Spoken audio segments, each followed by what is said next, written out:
Yeng lage khonjillanu uhanbiro maithong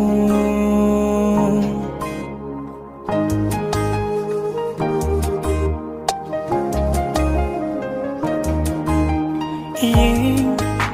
lage khonjillanu uhanbiro maithong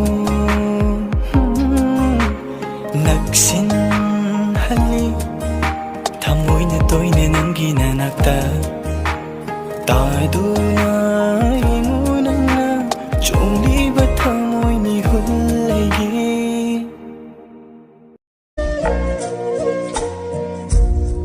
Mitsna leikoi koi ganba leirang koding lamdan